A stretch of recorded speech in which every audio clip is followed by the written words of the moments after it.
Hallo,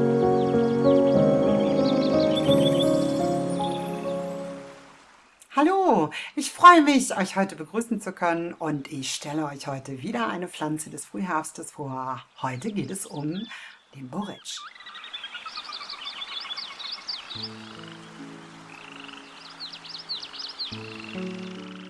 Was ist die Pflanze? Der Borretsch ist eine krautige, meist einjährige Pflanze, die bis zu 50 cm groß wird. Was besonders auffällig bei ihm ist, sind seine Blüten, denn wenn die aufgehen, sind sie erstmal rosé und durch eine Veränderung des pH-Wertes werden die Blüten nachher blau, immer dunkler. Das ist wirklich faszinierend zu sehen.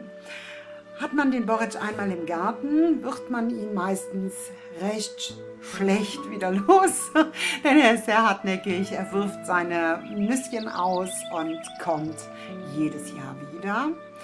Er wird sehr gerne als Gewürzkraut verwendet und gibt vor allen Dingen Salaten markanten Geschmack, aber aufgrund seiner Inhaltsstoffe sollte er wirklich nur sehr selten den Speiseplan bereichern, denn er schädigt die Leber.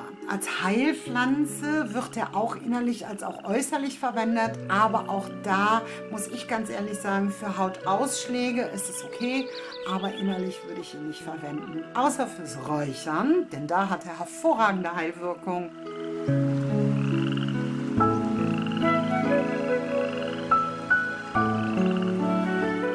Ein kurzer Steckbrief. Der Borretsch gehört zur Familie der Raublattgewächse, den sogenannten Boraginaceae. Sein wissenschaftlicher Name ist Borago officinale. Verwendet werden die Blüten, das Kraut und das Öl. Seine Inhaltsstoffe sind Schleimstoffe, die Pyrrolizin-Alkaloide, Gerbstoffe, Mineralsalze, Saponine und Flavonoide. Anwendung ist Hautausschläge, Wunden, trockener Husten, Erkältungen, trockene Haut und es ist ein Nahrungsergänzungsmittel beim Hundefutter. Eigenschaften: beruhigend, entgiftend, entzündungshemmend und schleimlösend und bitte nicht zu häufig verwenden.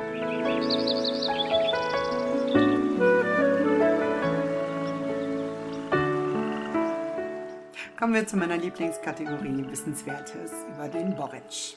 Wie ich eben schon gesagt habe, nahm man früher die ganze Pflanze. Denn schon im Mittelalter wurde er als Heilpflanze verwendet.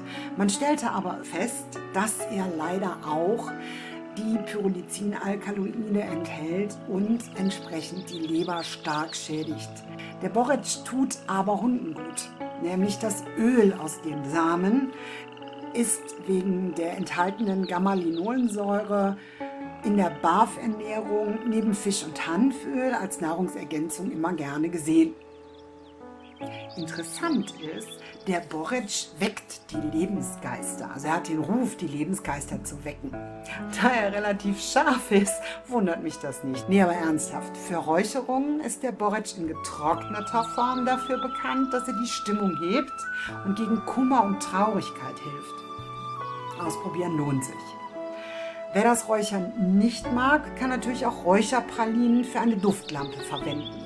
Das Rezept und die Herstellung von diesen Räucherpralinen, das machen wir das nächste Mal. Das dauert noch ein bisschen, aber da kommt auch noch was. Der Borretsch wurde im Mittelalter in Nervenheilanstalten den armen melancholischen Patienten in Form eines Blütensirups verabreicht, denn man hoffte damit, die Patienten aus ihrer Melancholie zu lösen und die von der Welt losgelösten wieder in die Realität zurückkehren zu lassen.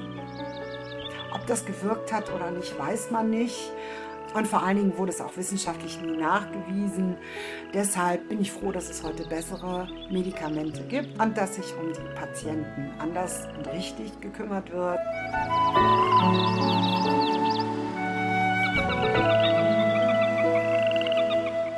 So, das war's für heute. Ich danke euch recht herzlich, dass ihr zugehört habt und ich hoffe, ich konnte euch für den Borretsch begeistern. Denn, wie ihr anhand der Fotos gesehen habt, er ist auch zum Anschauen einfach wunderschön. Ich wünsche euch eine tolle Zeit und vor allen Dingen viel Spaß in der Natur. Ich hoffe, ihr geht mal raus und schaut, wie schön es draußen ist. Und wir sehen uns bald wieder.